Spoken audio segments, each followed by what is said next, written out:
Dan itu untuk pertama kalinya di dalam sejarah dunia, Amerika Serikat menggunakan doktrin agama untuk bisa menyampaikan pidato-pidato tentang perang ke tentaranya. Jadi mau sehancur apapun Iran, selama rezimnya ini masih bisa bertahan, maka kemudian Iran akan bisa mengklaim kemenangan. Netanyahu ini sudah berkali-kali sebenarnya meminta AS untuk kemudian mendukung rencana Israel menyerang Iran. Israel ini sadar betul kalau mereka tidak akan bisa mencapai tujuan Israel Raya ini tanpa adanya pemusnahan Iran. Israel kan sudah melakukan ground operation melalui kavaleri, melalui pasukan darat, karena Iran ini menjual sebenarnya drone yang mereka produksi itu di dalam negeri ke Rusia untuk digunakan di dalam konflik di Ukraina.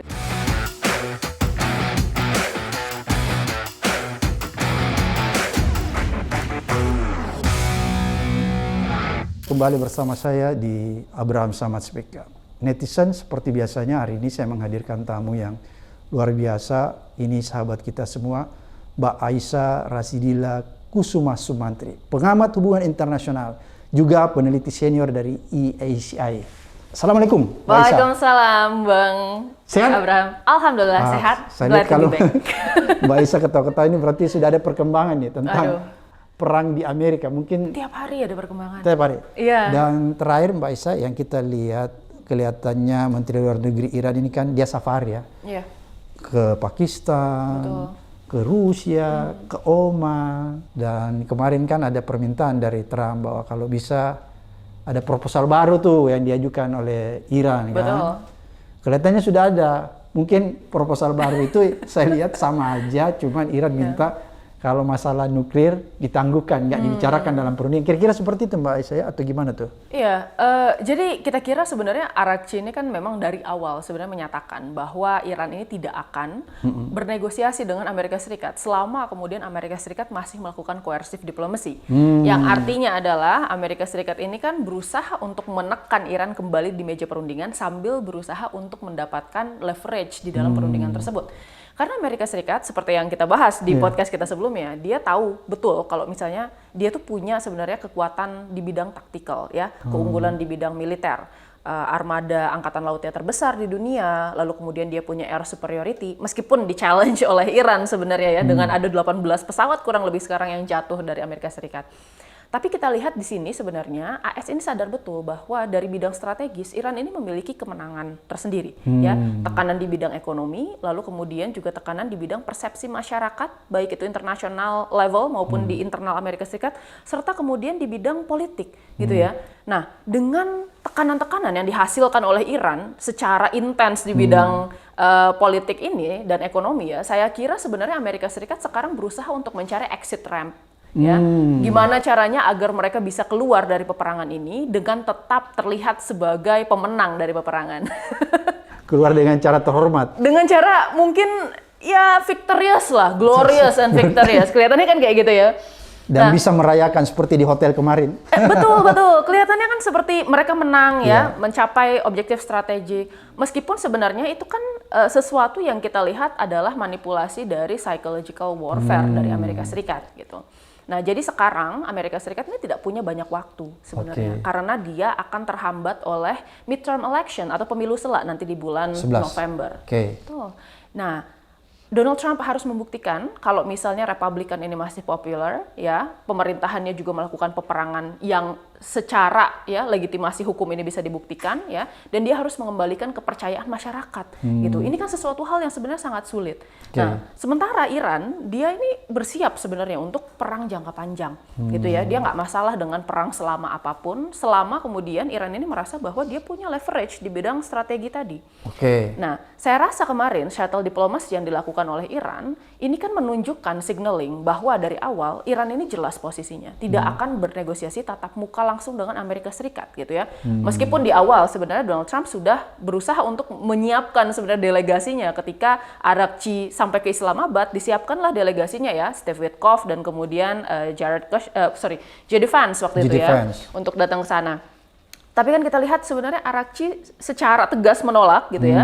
Bahkan ini menyatakan bahwa ini adalah serangkaian kunjungan untuk pergi ke negara-negara yang istilahnya ini punya bisa berperan besar sebagai mediator ya di dalam konflik ini dan juga bahkan sebagai garantor. Jadi negara-negara partner, khususnya kita bicara tentang Oman dan Rusia.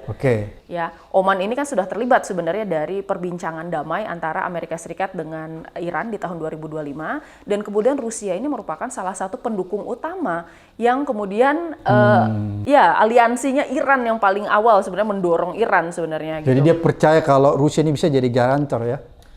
Kemungkinan besar, karena yang diinginkan sebagai garantor itu ada dua sebenarnya oleh Iran. Yang pertama itu adalah China, yang kedua adalah Rusia. Gitu. Dan hubungan antara Rusia dan Iran ini kan sebenarnya sudah tidak diragukan lagi. Sejak perang Ukraina, memang Iran sendiri sudah mendukung Rusia untuk terjun ke dalam peperangan tersebut ya, baik itu secara jalur multilateral maupun kemudian transaksi persenjataan ya, karena Iran ini menjual sebenarnya drone yang mereka produksi itu di dalam negeri ya ke Rusia untuk digunakan di dalam konflik di Ukraina gitu.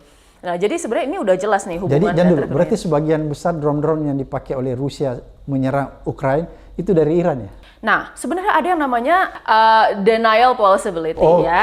Jadi sebenarnya Iran menyangkal kalau dia menjual drone tersebut. Tetapi kan terlihat sebenarnya itu drone Shahid, model drone Shahid ya 136 gitu yang dipakai oleh Rusia waktu itu di dalam operasi-operasinya. Nah, ini kan menjadi menarik kalau kita lihat sebenarnya hubungannya cukup ketat.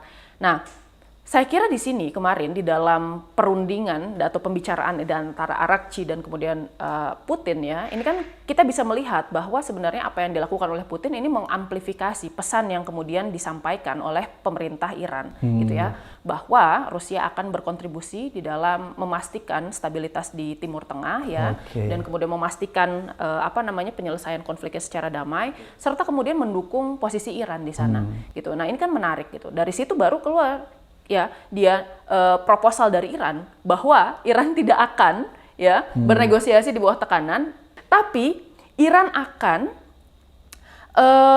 melakukan negosiasi dan membuka Selat Hormuz apabila kemudian pembicaraan tentang nuklirnya ini bisa ditunda. Itu kan menarik. Jadi dipisahkan dari... Ada decoupling, betul. Ada decoupling di antara kasus nuklir dengan kemudian Selat Hormuz. Ini kan menimbulkan sebuah pertanyaan, apa sih sebenarnya yang diinginkan oleh Iran ya? Apakah kemudian strategi blokade yang dilakukan oleh Amerika Serikat ini sebenarnya efektif gitu ya? Atau apakah ada maksud lain di dalam sini? Nah, kita lihat sebenarnya tawaran itu jauh lebih menguntungkan Iran dibandingkan dengan Amerika Serikat. Karena pertama, Selat Hormuz itu kan sebenarnya dari awal terbuka, tidak pernah ditutup, gitu ya. Jadi permasalahan Selat Hormuz dibuka dalam definisi Iran itu adalah Iran mengontrol siapa saja yang kemudian bisa melalui Selat Hormuz. Jadi pembicaraannya itu lebih ke arah kita membuka tetapi dengan syarat. Ya, ada protokol yang diterapkan oleh Iran dalam safe passage di Selat Hormuz serta kemudian pembayaran ya 2 juta US dollar dalam bentuk renminbi yang tetap diterapkan di sana gitu. Karena kemarin kan Iran itu melakukan retaliasi terhadap blokade dengan menutup secara total kembali. Jadi kembali ke square zero sebenarnya dalam kondisi perang ini. Iran membuka itu gitu ya. Amerika Serikat merasa bahwa ini apa bedanya dengan dengan minggu ketiga, minggu keempat di dalam peperangan gitu ya. Nah, sementara kemudian strategic objektif Amerika Serikat itu ditaruh di belakang oleh Iran, sengaja tidak dibicarakan gitu ya. Karena Iran sendiri tahu bahwa Amerika Serikat ini membutuhkan sebenarnya narasi untuk bisa mengklaim kemenangan. Kalau masalah pergantian rezim Mullah ya diganti dengan rezim pro AS jelas tidak bisa. Karena rezim dan kemudian keberlangsungannya itu merupakan tolak ukur kemenangan bagi Iran. Jadi mau sehancur apapun Iran, selama rezimnya ini masih bisa bertahan, maka kemudian Iran akan bisa mengklaim kemenangan. Itu harga mati bagi dia? Harga mati. Karena pada akhirnya itu yang menjadi tujuan utama Iran. Yang penting bertahan dulu. Gitu ya. Untuk Amerika Serikat kan agak sulit untuk sebenarnya bisa mengklaim kemenangan dari tujuan strategik yang kemudian diutarakan dan berubah-ubah tiap minggunya. Apa yang kemudian bisa jadi tolak ukur kemenangan Amerika Serikat? Pergantian rezim jelas tidak mungkin tadi ya. Masalah nuklir, apakah masalah axis of resistance, yang mana ini pasti akan sulit dan Iran ini menganggap ini harga mati gitu ya, karena dia mau melindungi sebenarnya proksi-proksinya di Timur Tengah ya. Apakah itu masalah, saya tidak tahu, pelanggaran humanitarian yang selama ini tidak pernah disebut lagi. Apakah ini masalah perang Armageddon? Yang pada akhirnya muncul juga itu narasi gitu ya. Pit headset itu ya, Armageddon. Dan itu untuk pertama kalinya di dalam sejarah dunia, Amerika Serikat menggunakan doktrin agama untuk bisa ya, menyampaikan pidato-pidato tentang perang ke tentaranya. Padahal selama ini kita tahu kalau Amerika itu kan sekuler negaranya, Betul, meskipun memang ada nilai-nilai ketuhanan ya, tetapi kan pada akhirnya kita lihat sebenarnya dalam operasi militer dan lain-lain, rata-rata mereka dia cukup profesional gitu ya, dan jauh kemudian dari dogma-dogma agama seperti itu. Nah, pada akhirnya kan kita lihat sebenarnya dengan sulitnya klaim kemenangan yang dilakukan oleh Amerika Serikat, Iran tahu bahwa ya Iran ini strateginya adalah mengembalikan at the very least ya ke kondisi di mana Amerika Serikat ini dia sibuk dengan membereskan hal-hal yang menjadi retaliasinya Iran, yaitu adalah Selat Hormuz. Gitu. Jadi sulit sekali, Bang, untuk bisa melakukan. Ini kan Iran sebenarnya keberatan berunding sama Amerika kalau perundingan itu di bawah ancaman. Begitu kalau bahasa kasarnya bahasa sederhananya. Dan itu dilakukan Trump seperti sekarang. Mengajak berunding dengan cara memblokade di perairan Oman kan. Jadi mungkin itu salah satu yang Iran tidak respect ya, sehingga dia tidak mau bertemu langsung dengan delegasi Amerika. Dia mau cuma perantara misalnya Pakistan, Oman maupun Rusia dan lain-lain sebagainya. Apakah menurut Mbak Isa dengan dilakukannya blokade Amerika di perairan Oman itu ada dampak yang signifikan untuk bisa membawa Iran ke meja perundingan yang dikehendaki Amerika? Karena kan kalau misalnya tadi kita lihat sekarang sudah ada 4 kapal induk yang berlalu lalang di perairan Oman. Itu kan salah satu bentuk tekanan yang kuat, blokade yang kuat agar memaksa Iran mau ke meja perundingan. Apakah itu bisa berdampak? Ini menarik, karena gini Bang, yang namanya power itu sekali lagi ini harus kita lihat secara kontekstual. Dan kapal induk itu kan sebenarnya dia tidak bisa untuk kemudian masuk ke lebih jauh. Berarti ya lebih jauh, dia akhirnya hanya masuk ke wilayah Oman ya, atau kemudian di Samudra Hindia situ saja, kemudian bolak-balik gitu, dengan posisi yang mungkin kita tidak tahu pastinya di mana ya, tetapi ada di sana. Nah akhirnya sekarang jadi itu jauh ya dari Selat Hormuz. Yang kemudian agak mendekat sebenarnya ke mulut Selat Hormuz itu adalah 3 kapal destroyer. Yang pertama itu adalah USS Tripoli, lalu kemudian USS Bataan, dan kemudian yang ketiga adalah USS Boxer. Dia adalah kapal destroyer dengan kapasitas peluncur misil di situ ya. Nah, menariknya memang kemarin itu ketika di awal-awal blokade yang dilakukan oleh Amerika Serikat, itu kan sebenarnya masih ada kapal-kapal yang sebenarnya dibiarkan oleh lewat di sana, gitu ya. Dan ini sebenarnya kita bisa melihat jelas bahwa sebenarnya ada strategic ambiguity yang dilakukan oleh Amerika Serikat. Betul tidak sih? Ini sebenarnya masih terbuka atau ternyata sudah ditutup gitu ya. Nah ini agak membingungkan. Nah saya rasa yang kemudian disebut sebagai economic fury kemarin strateginya ya, itu adalah berusaha untuk menekan Iran dan menghilangkan sebenarnya kapasitas Iran untuk bisa bertahan dari perang berkepanjangan yang dipropose oleh pemerintah Iran itu sendiri. Ya, nah kita lihat bahwa blokade itu memang efektif. Jadi kalau misalnya Amerika Serikat itu berhasil kemudian memutar balik seluruh kapal Iran di kawasan tersebut, maka Iran itu akan rugi sekitar 435 juta US dollar per hari. Dan kalau kita akumulasikan, itu jumlahnya sekitar 13 miliar US dollar per bulannya. Jadi ada dampak ya? Betul, ada dampaknya. Itu jauh lebih besar dibandingkan dengan military expenditure dari Iran. Itu sekitar 11-15 miliar US dollar per tahun gitu ya. Nah, tetapi pertanyaannya, ini kan masalah efektivitas. Apakah berhasil atau tidak? Sementara Iran sendiri ini kan membangun strateginya berdasarkan resilience, ya. Sebenarnya kedaya tahanan masyarakatnya untuk bisa bertahan dalam jangka waktu yang lama, gitu.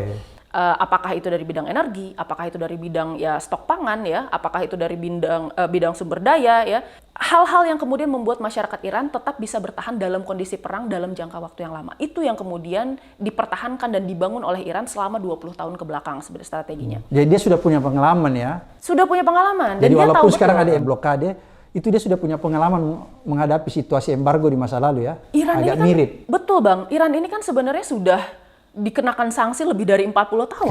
Dan untuk kemudian teokrasi bahkan ya. Nah, untuk totalitarian teokrasi kayak Iran, sebenarnya kita bisa melihat bahwa rezim-rezim seperti ini ya, itu sangat resilience. For example, misalnya Kuba juga sekarang sedang embargo, tapi mereka resilience ya. Lalu kemudian negara-negara lain seperti misalnya Rusia, sanksinya banyak sekali, tapi resilience juga sekarang gitu ya. Nah, tetapi kita lihat di sini sebenarnya Iran ini membutuhkan waktu sekitar 2-6 bulan sampai kemudian blokadenya ini bisa memiliki efek gitu ke dalam negara Iran. pertanyaannya, apakah Amerika Serikat punya 2-6 bulan untuk bisa melakukan blokade tersebut? Ya, dengan pemilu selak yang akan datang di bulan November, dengan kenaikan harga minyak dan gas di Amerika Serikat, dengan seluruh kenaikan harga pangan ya, dan kemudian kemacetan dan kemogokan di bidang industri itu, apakah Amerika Serikat punya waktu seperti itu? Jadi secara internal juga dia menghadapi kesulitan ya. Jadi kalau kita memprediksi dia akan sulit melakukan blokade selama itu ya. Kalau kita melihat kondisi domestik Amerika ya, dia akan mengalami kesulitan juga Mbak ya. Pasti. Karena kan kita lihat sebenarnya Amerika Serikat nggak punya banyak waktu. Itu alasannya kenapa kemudian dari awal dia menekan terus Iran ya untuk bisa tadi keluar dari peperangan ini. Gitu. Mbak Isa, kan menarik ya kalau kita lihat bahwa sebenarnya apakah penolakan Iran juga salah satunya. Misalnya tadi kita sudah jelasin bahwa ada beberapa alasan sehingga dia menolak berunding langsung. Tapi apakah bukan menjadi salah satu penolakan Iran untuk berunding langsung kepada Amerika karena Iran melihat bahwa Amerika ini kan nggak bisa dipercaya ya. Contohnya misalnya Amerika sudah menyampaikan kepada dunia internasional bahwa ada gencatan senjata yang difasilitasi oleh Amerika antara Lebanon dan Israel. Tapi ternyata sampai hari ini Israel masih terus menggempur Lebanon dan kita lihat masih berjatuhan korban sipil ya dan terus terjadi perang di Lebanon. Apakah ini menjadi salah satu yang membuat Iran semakin tidak percaya kepada Amerika karena dia melihat negara Israel aja itu yang dia jamin bahwa akan ada gencatan senjata dengan Lebanon ternyata juga dilanggar, apalagi berunding langsung. Kira-kira ada nggak kesan itu Mbak Isa? Ya, kalau kita lihat sebenarnya siapa proponen dari perang ini, itu kan sebenarnya Israel ya, yang sudah lama sekali sebenarnya berniat untuk menyerang Iran gitu ya. Bahkan dari masa Presiden Obama, Netanyahu ini sudah berkali-kali sebenarnya meminta AS untuk kemudian mendukung rencana Israel menyerang Iran. Tetapi saat itu Obama itu dengan tegas mengatakan bahwa tidak, kita mau memakai jalur diplomasi gitu ya. Makanya kemudian terlahirlah itu JCPOA di tahun 2015 ya. Tapi kita lihat sebenarnya dari pola sebenarnya Amerika Serikat maupun Israel ini selalu punya pattern yang sama dalam melakukan perundingan. Mereka yang mengatur rule, mereka yang menginginkan perundingan, tapi ujung-ujungnya mereka juga yang melanggar. Dengan konsekuensi yang sangat minimal. Terutama karena Amerika Serikat ini juga kan merupakan salah satu negara yang sangat besar pengaruhnya. Dia superpower di dunia internasional, lalu kemudian juga memiliki hak veto di DKPBB gitu ya. Jadi mudah sebenarnya bagi Israel untuk bisa melanggar perjanjian yang sudah ditetapkan. Begitu juga dengan Amerika Serikat. Gitu. Nah, JCPOA yang ditetapkan di tahun 2015 ini kan dilanggar di tahun 2017 ketika Trump 1.0 ya. Lalu kemudian kita lihat ini terus berlangsung nih lobby dari Israel ya sampai akhirnya Trump 2.0 Trump mengiyakan untuk bisa menyerang Iran ya. Padahal saat itu sebenarnya Amerika Serikat ini kan sedang melakukan pembicaraan juga dialog terkait masalah program nuklir Iran. Dan Iran saat itu sudah menyetujui beberapa klausal yang diberikan oleh Amerika Serikat. Di antaranya adalah klausal terkait zero stockpiling uranium yang dia menyimpan sekitar 400 kilogram itu yang sudah di-enrich sebanyak sekitar 60% ya. Lalu kemudian memasukkan asesor dari IAEA dan bahkan asesor dari Amerika itu sendiri gitu. Jadi ini sebenarnya permasalahan nuklir seharusnya sudah selesai. Nggak ada problem lagi ya? Nggak ada problem, tetapi kan kemudian diekskalasi dengan Amerika Serikat. Karena sebenarnya meskipun negosiasinya itu ada, ya dalam benak Amerika Serikat adalah ini selesai tapi not good enough.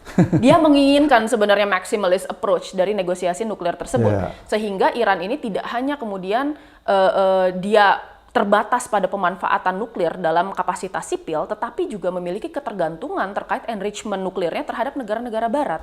Jadi yang diinginkan adalah Iran ini tidak bisa memiliki fasilitas, padahal kan dia punya sebenarnya fasilitas di Natanz, di Isfahan gitu ya untuk enrichment itu. Gitu. Nah, pada akhirnya kita lihat di sini, Amerika Serikat kan kembali ke titik nol ketika dia melakukan serangan ini. Yang ada malah retaliasi dari Iran efeknya panjang di Selat Hormuz, lalu kemudian dari segi nuklir ini tetap dipertahankan dan Iran malah mendapatkan strategic advantage ya dari peperangan ini gitu. Ditambah lagi dengan demand maximalist approach-nya Iran yang lain gitu ya. Masalah penghentian semua front ya di Timur Tengah, lalu kemudian masalah pencabutan sanksi dan lain-lain itu kan dilakukan juga. Nah, tapi satu hal sebenarnya, betul Amerika Serikat ini tidak bisa dipercaya. Karena apa yang terjadi di tahun 2025 kemarin itu menjadi sebuah trauma bagi Iran, gitu ya. Dan termasuk ini, kalau Israel kan kita lihat dari sejarah ceasefire sebelumnya, termasuk misalnya apa yang disepakati di Gaza 6 bulan yang lalu. Secara kesepakatan dengan Hamas, itu kan menghentikan seluruh serangan dan kemudian kekerasan yang ada di sana. Nyatanya sampai hari Israel ini masih terus ya. Betul, masih melakukan genosida, masih serangan-serangan, betul. Dan itu kan dilihat sebagai sebuah bentuk genosida karena yang diserang adalah masyarakat sipil. Sama juga di Lebanon ya, masyarakat sipil. Sama dengan masyarakat sipil di Lebanon. Nah, Lebanon ini kemudian ini juga menarik karena yang memfasilitasi, betul, kemarin kan itu difasilitasi diskusinya oleh Amerika Serikat. Gencatan senjata selama 10 hari. Tetapi permasalahannya ini juga unik ya. Israel ini melakukan negosiasi terkait ceasefire ini dengan pemerintah Lebanon. Tanpa melibatkan Hizbullah. Tanpa melibatkan Hizbullah. Karena mereka juga tahu pasti sulit sekali untuk bisa melibatkan Hizbullah di sana ya, karena posisi Hizbullah yang cukup keras mengenai hal ini gitu. Nah, tetapi permasalahannya ya, Israel kan menemukan celah. Oh ya, tidak apa-apa kalau menyerang wilayah Lebanon selama saya mengarahkan itu kepada Hizbullah. Tetapi dari dampak-dampak yang didapat dari peperangan tersebut itu kan serangannya menyasar masyarakat sipil, fasilitas-fasilitas publik gitu ya. Sesuatu yang sebenarnya secara hukum internasional juga tidak dapat dibenarkan gitu. Jadi sekarang kita lihat sebenarnya di dalam kondisi ini saya rasa Iran sendiri ini tidak akan bisa mempercayai Amerika Serikat maupun Israel dalam memegang kata-katanya gitu ya. Oleh karena itu tadi kita bilang kenapa kemudian kok dia pergi ke Muscat, dia pergi ke Saint Petersburg sekarang. Ya jawabannya karena Iran ini membutuhkan negara garantor selain kemudian negara mediator yang bisa memfasilitasi perbincangan di antara Amerika Serikat dan Iran. Mbak Isa, kalau kita lihat ya, kan kita nggak bisa memisahkan antara perang yang terjadi di Lebanon dengan perang Iran ini, karena kita harus paham betul bahwa Hizbullah ini adalah proksi Iran yang ada di Lebanon ya. Dan ketika perdamaian, Iran juga menyebut bahwa kalau akan dilakukan perundingan maka itu harus mencakup apa yang terjadi di Lebanon, termasuk Hizbullah kan dikatakan begitu. Oleh karena itu kita nggak bisa memisahkan di antara perang Lebanon dengan perang Iran. Dan sekarang perang di Lebanon terus berkecamuk, serangan masih terus dilakukan oleh Israel. Padahal sudah ada jaminan sebelumnya dari Amerika bahwa terjadi gencatan senjata, tapi di lapangan tetap terjadi perang yang berkecamuk. Mbak Isa, apakah menurut Mbak Isa kegagalan perundingan yang dilakukan Amerika terhadap Iran ini ada kontribusi baik secara tidak langsung yang datangnya dari Israel? Misalnya gini, dengan Israel melakukan serangan terus ke Hizbullah, itu kan membuat Iran semakin tidak percaya dengan Amerika sehingga Iran enggan mau ke meja perundingan. Oleh karena itu saya melihat apakah kegagalan perundingan Iran dengan Amerika secara langsung ini ada kontribusinya dengan ulah Israel yang dilakukan di Lebanon, dan mungkin apa yang dilakukan Israel itu adalah sesuatu yang direncanakan agar supaya Amerika itu tidak pernah bisa berunding dengan Iran. Kadang-kadang kan kita melihat Israel dan Amerika Serikatnya satu paket ya. Padahal sebenarnya Israel ini merupakan negara sendiri sebenarnya yang punya agenda tersendiri ya. Yang punya agenda tersendiri. Mereka ini punya sebenarnya tujuan nasional ya, yang sebenarnya ini sering digaungkan di dalam media-media berbahasa Ibrani. Dan bahkan di dalam beberapa sidang di PBB juga ini bisa disampaikan oleh Netanyahu terkait masalah pembangunan Israel Raya. Yang mana sekarang banyak sekali orang yang bilang bahwa itu kan sudah tidak relevan, itu merupakan sesuatu di zaman dahulu dan lain-lain. No, ini sekarang banyak sekali kemudian diungkapkan kembali oleh politisi-politisi Israel. Betul, khususnya yang kemudian ini ekstremis sayap kanan, termasuk ya dari partai Likud sendiri yang menyokong Benjamin Netanyahu sekarang ada di kursi Perdana Menteri gitu.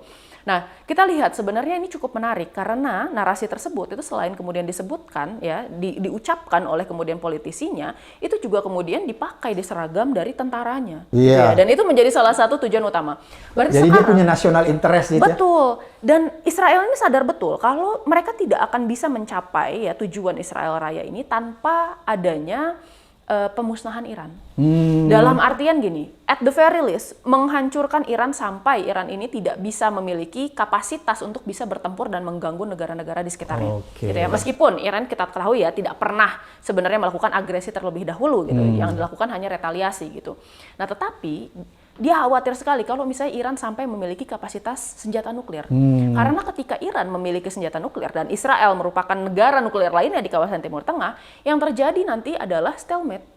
Tidak akan ada kemudian dominasi nuklir yang dimiliki Israel itu. Karena pada akhirnya yang terjadi adalah seperti yang terjadi di India dan Pakistan misalnya. Lalu kemudian seperti yang terjadi di Korea Utara dan Korea Selatan, tapi Korea Selatan ini melalui umbrella nuclear deterrence dari Amerika Serikat. Gitu. Sulit untuk kemudian bisa mencapai dominasi tunggal ini di kawasan tersebut. Gitu. Oleh karena itu, makanya dari awal, khususnya di tahun 2025, yang disasar oleh misil-misil Israel ke Iran itu kan ke Natanz, ke Isfahan, gitu ya. Pusat-pusat pengayaan ya? Betul, pusat-pusat pengayaan uranium, dan kemudian itu adalah fasilitas sentrifugal yang dimiliki oleh Iran untuk bisa melakukan enrichment uranium. Gitu. Makanya sebenarnya mengetahui hal tersebut, Iran ini kan banyak sekali membangun fasilitasnya di bawah tanah, yang mana sekarang itu sulit untuk kemudian dicapai ya, mungkin 30 meter, 40 meter di bawah tanah gitu. Justru akan sangat bodoh sekali kalau misalnya sudah tahu ini banyak negara besar yang mengincar program nuklirnya lalu tetap dibangun di atas tanah. Iya gitu. Makanya sebenarnya Iran ini pinter gitu ya. Nah, kita lihat di sini masalah Israel dengan Iran ini kan permasalahan terkait dominasi regional. Kalau misalnya masalah Hizbullah, ini juga menarik karena Hizbullah ini dianggap sebagai sebuah existential threat untuk Israel. Karena Hizbullah ini sebenarnya kan sebelum Hizbullahnya terbentuk ya, kita tahu juga ya di DKPBB itu mengeluarkan resolusi nomor 425 kalau nggak salah di tahun 425 dan 426 di tahun 1978 itu untuk bisa melakukan normalisasi sebenarnya di kawasan Lebanon Selatan oleh milisi-milisi yang nanti akan jadi cikal bakal Hizbullah nanti. Nah, lalu kemudian ini berkembang, Hizbullah terbentuk ya, konfliknya kembali berlanjut di antara Israel dan kemudian Lebanon Selatan dan Hizbullah gitu. Dan kemudian pada tahun 2006 ini kan dikeluarkan mandat DKPBB tahun 1007 yang menyatakan untuk bisa melucuti persenjataan Hizbullah, menormalisasi kawasan di Lebanon, dan kemudian berusaha untuk menetapkan kembali LAF atau Lebanon Armed Force ke kawasan tersebut. Ya, dengan harapan memang itu penetapan ada waktu itu blue line ya, yang tidak boleh dilanggar oleh kedua belah pihak. Dengan harapan memang ini konfliknya setidaknya berhenti dulu. Yang tadinya jadi active war zone bisa menjadi area pasca konflik. Nah, tetapi masalahnya UNIFIL yang ditugaskan ini gagal kemudian mengawal pelucutan senjata dari Hizbullah. Hizbullah malah mendapatkan pendanaan yang cukup besar dari Iran. Ditambah lagi kemudian pelatihan intelijen, lalu kemudian persenjataan ya, pasokan persenjataan. Lalu kemudian dia juga secara kekuatan politik juga semakin kuat di Lebanon. Bahkan kan terakhir kalau tidak salah ya, kita juga melihat bahwa dari Amerika Serikat meminta pemerintah Lebanon, tolong dong itu Hizbullah dihentikan serangannya ke Israel. Nggak bisa. Pemerintah Lebanon tidak punya kekuatan untuk melakukan hal tersebut. Jadi bayangkan ini merupakan sebuah aktor politik, punya milisia, dan kemudian jauh lebih powerful dibandingkan dengan pemerintah negaranya sendiri. Gitu. Ini luar biasa, unik ya? Unik sekali. Makanya saya kira sebenarnya ini merupakan sesuatu yang tidak bisa dilepas oleh Israel. Karena tadi ada ancaman langsung, karena perbatasan di antara Lebanon Selatan dengan kemudian Israel ini kan sangat dekat gitu. Hanya dibatasi tembok saya lihat. Hanya dibatasi tembok. Nah, seandainya ya, Hizbullah ini sampai kapanpun tidak bisa dilucuti, maka kemudian serangan-serangan yang masuk ke dalam wilayah Israel itu akan terus terjadi gitu. Dan Israel akan sulit sekali untuk bisa mendefend teritorialnya selama Hizbullah masih berdiri di sana. Oke, berarti kalau begitu Israel menganggap bahwa kehadiran Hizbullah di Lebanon ini menjadi salah satu faktor penghambat untuk mewujudkan national interest mereka tentang Israel Raya, kira-kira begitu ya? Salah satunya, karena yang seperti yang kita tahu sebenarnya sekarang yang dilakukan oleh Israel itu dia berusaha untuk memundurkan buffer zone. Ya. Jadi Israel ini dari blue line yang sudah ditetapkan sebenarnya oleh resolusi PBB, ya dia berusaha untuk merangsek masuk sampai ke batas, sampai ke batas Sungai Litani, sehingga kemudian buffer zone-nya itu menjadi memotong sebagian wilayah Lebanon gitu, sehingga di sana ada effective occupation. Karena sekarang Israel kan sudah melakukan ground operations melalui cavalry, melalui pasukan darat gitu ya di sana. Dan sebenarnya yang ingin dilakukan oleh Israel adalah dia masuk melalui flanking strategy ya ke wilayah Jalan Raya Balayaj, dan kemudian melumpuhkan sebenarnya kekuatan dari Hizbullah melalui sana gitu. Tetapi seperti yang kita lihat ini sebenarnya bukan sesuatu yang bisa dilakukan tanpa adanya perlawanan dari Hizbullah. Karena Hizbullah juga dia resilient sekali di dalam melakukan peperangan asymmetric warfare gitu ya, dan perang atrisi melawan Israel. Berarti kalau begitu kita bisa lihat bahwa perang ini dengan adanya blokade yang semakin masif dilakukan Amerika di perairan Oman ya, kemudian Iran yang masih menguasai juga Selat Hormuz, dan Israel masih terus melakukan serangan ke Lebanon Selatan, maka bisa dipastikan bahwa gencatan senjata yang sedang berlangsung sekarang ini sebenarnya Mbak Isa, yang diklaim oleh Amerika bahwa ada gencatan senjata antara dia dengan Iran, itu akan bisa terus berlangsung, atau apakah nanti gencatan senjata yang diklaim sepihak oleh Amerika itu akan dilanggar sendiri oleh Amerika dengan melihat kekuatan Amerika yang sudah semakin powerful kita lihat, walaupun itu jauh ya, tadi Mbak Isa bilang jauh, masih di perairan Oman, tapi itu kan bisa kita prediksi bahwa dia agak serius nih mempersiapkan diri untuk melakukan serangan. Bisa nggak dibaca seperti itu Mbak Isa? Atau cuma bluffing? Nah, terkait masalah blokade, sebenarnya sejauh ini cuma satu kapal yang sebenarnya benar-benar dihambat, ya, kapal Tosca namanya ya, yang kemudian dihambat oleh Amerika Serikat, dan itu Iran retaliasi untuk bisa melepaskan kapal tersebut gitu. Nah, sejak saat itu sebenarnya kapal-kapal lain lewat-lewat saja ya, tidak ada masalah gitu. Jadi sebenarnya ada anggapan dari pihak Iran bahwa jangan-jangan kehadiran kapal induk ini ya, lalu kemudian destroyer yang kemudian masuk ke wilayah tersebut, ini sebenarnya adalah alat untuk bisa mempersiapkan peperangan yang lebih besar. Sebenarnya ada anggapan kecurigaan seperti itu. Nah, tapi saya akan mempersiapkan sebenarnya 3 skenario di sini. Skenario pertama, ini ceasefire-nya akan berlangsung, diterima oleh Iran dengan syarat bahwa Amerika Serikat akan stand down dari segi blokadenya, melepaskan seluruh operasi militer dan blokade yang ada di armada laut, dan kedua pihak ini melakukan yang namanya confidence building measure, ya, membangun kepercayaan, komunikasi, at least selama beberapa bulan sebelum kemudian pembicaraannya benar-benar terjadi. Nah, ketika itu terjadi, ya, kalau kedua negara bisa kemudian menghargai red line masing-masing, maka kemudian konsesi akan bisa dilakukan. Meskipun tidak ada perubahan fundamental di antara hubungan Amerika Serikat dengan Iran, gitu ya, pasti akan tetap bertentangan ya secara posisi politik ya, pasti akan ada low intensity konflik di dalamnya di masa depan.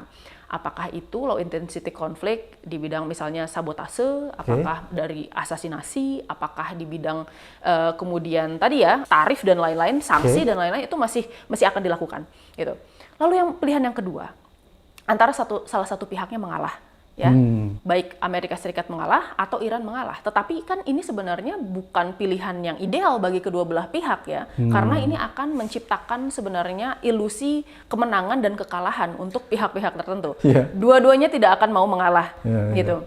Nah, pilihan yang ketiga, nah ini sebenarnya yang paling unik, karena yang namanya ceasefire itu kan harus ditetapkan oleh kedua belah pihak. Ini sepihak. Ini sepihak. Baik itu di Lebanon maupun di Iran, dua-duanya ditetapkan secara sepihak.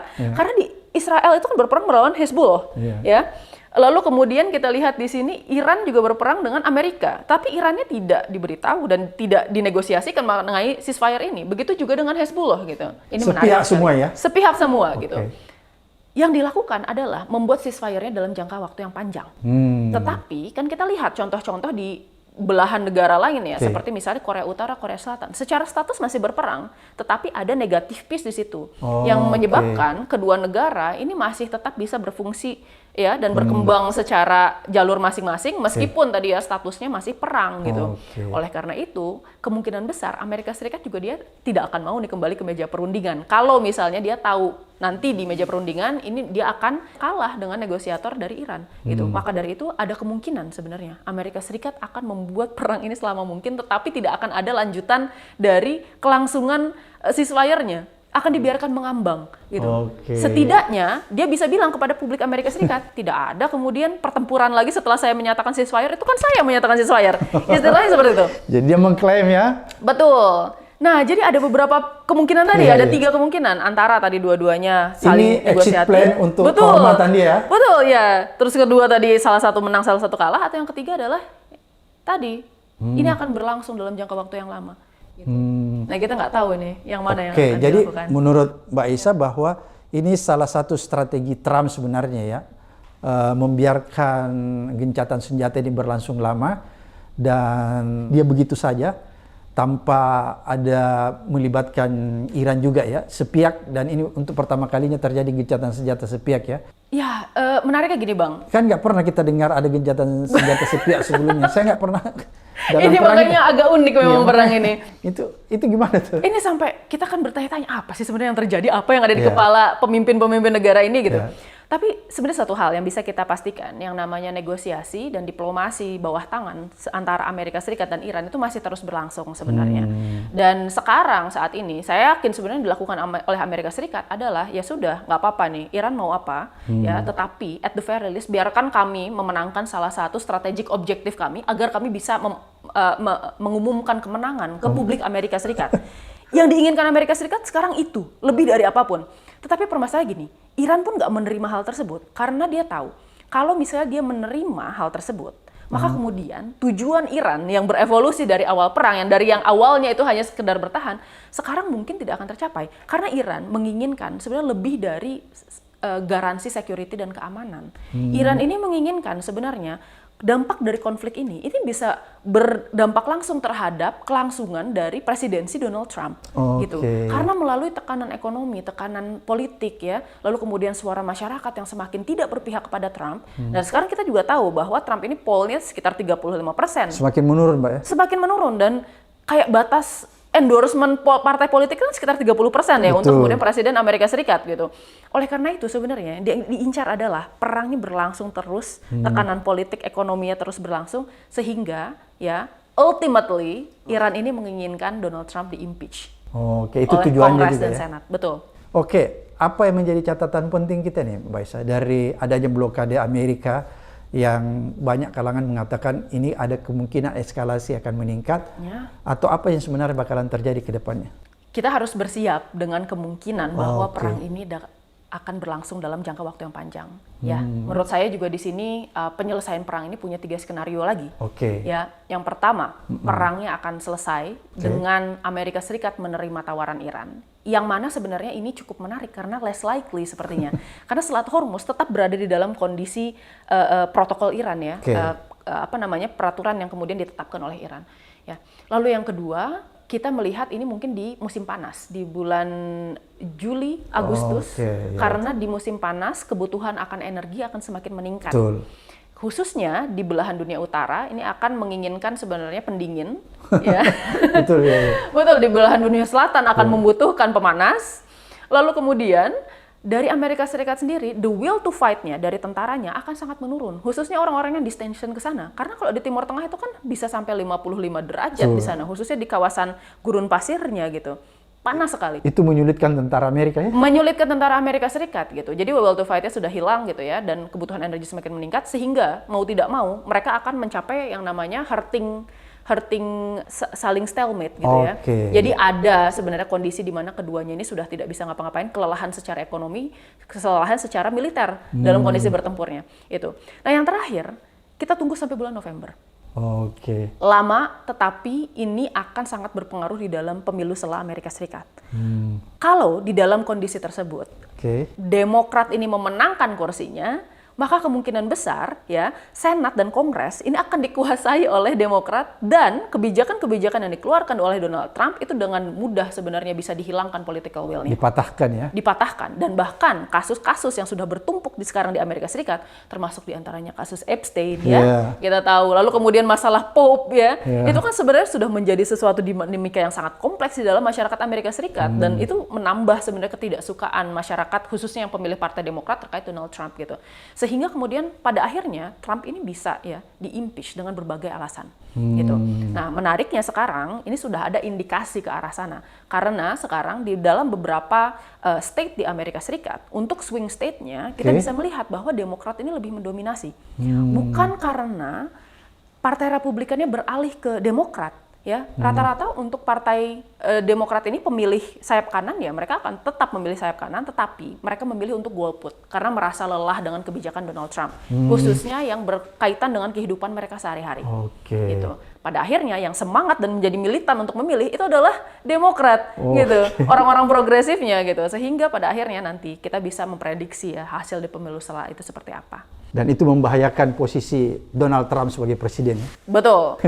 Tapi mungkin Bang, saya mau tarik sedikit sebenarnya ini ke Indonesia ya. Karena sekarang sepertinya Indonesia ini kan kita juga cukup terdampak sebenarnya di dalam konflik ini ya, khususnya dengan kenaikan harga BBM, LNG, lalu kemudian produk petrokimia seperti misalnya. Dan kapal kita belum bisa diloloskan oleh Iran sampai hari ini ya? Belum, sampai sekarang kan ada 2 ya, Gamsunoro dan kemudian Pertamina Pride itu masih ada di sana gitu. Saya kira ini menjadi sebuah lesson learned untuk pemerintah Indonesia juga ya. Bagaimana kemudian kita melihat Iran ini sebagai negara yang anggaran militer yang mungkin tidak jauh berbeda dari kita, dia bisa menciptakan sebenarnya indigenous strateginya mereka untuk ya bisa melawan negara yang jauh lebih besar gitu. Jadi ada aspek-aspek strategis dan perang dan konvensional yang bisa dimainkan dengan Iran, serta kemudian perkembangan R&D dan teknologinya yang sangat pesat gitu di sana. Pertama itu. Lalu yang kedua, ini juga memberikan kita pelajaran bahwa pengamanan koridor maritim itu merupakan sesuatu yang sangat penting. Iya. Apalagi kita negara kepulauan ya. Kita negara kepulauan, kita punya beberapa choke point strategis yang ada di Indonesia, termasuk diantaranya adalah Selat Malaka. Ya, bahkan kemarin kita sudah mendengar bahwa katanya kapal Amerika itu mau mengejar sebenarnya salah satu shadow fleet-nya Iran ke sampai kawasan Selat Malaka. Jadi itu akan mengganggu sebenarnya aktivitas di kawasan Selat Malaka gitu ya.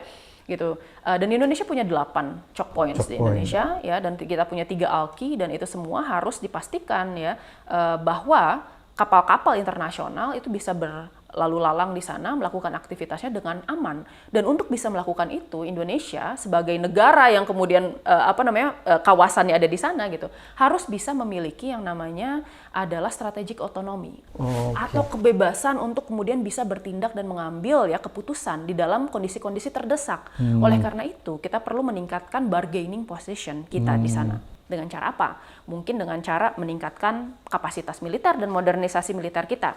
Dengan cara misalnya meningkatkan kapasitas cyber kita, karena pasti akan ada sabotase-sabotase, itu juga sudah merupakan sesuatu yang given ya, kalau konfliknya itu semakin meningkat, apalagi di kawasan Laut Cina Selatan gitu ya. Dan juga kemudian masalah SDM, kapasitas SDM kita. Itu yang harus ditingkatkan. Ya, betul sekali. Dan itu yang menjadi harga mati seharusnya, kapasitas SDM. Seharusnya iya. Karena ini menjadi salah satu pelajaran penting bahwa selat-selat dan choke points itu bisa menjadi salah satu alat titik tekan utama bagi sebuah negara untuk bisa mendapatkan kepentingannya. Siapa yang akan menekan titik choke point Indonesia? Jawabannya banyak, terutama dengan kita tahu bahwa pivot Amerika Serikat itu kan tidak hanya di Timur Tengah, tapi di kawasan Indo-Pasifik, dan kita berhadapan dengan salah satu revisionist state yang sedang saat ini naik, yaitu adalah China. Luar biasa Mbak Aisyah. Mudah-mudahan apa yang disampaikan Mbak Aisyah ini membuka mata kita lebar-lebar, sekaligus membuka matanya pemerintah bahwa masih banyak PR yang perlu harus diperhatikan, dan kita harus mengambil hikmah dari perang Iran-Iran ini untuk memberikan sesuatu kepada negara kita agar negara kita punya bargaining position yang kuat di mata dunia internasional. Sampai ketemu di episode berikutnya di Abraham Samad Speak Up.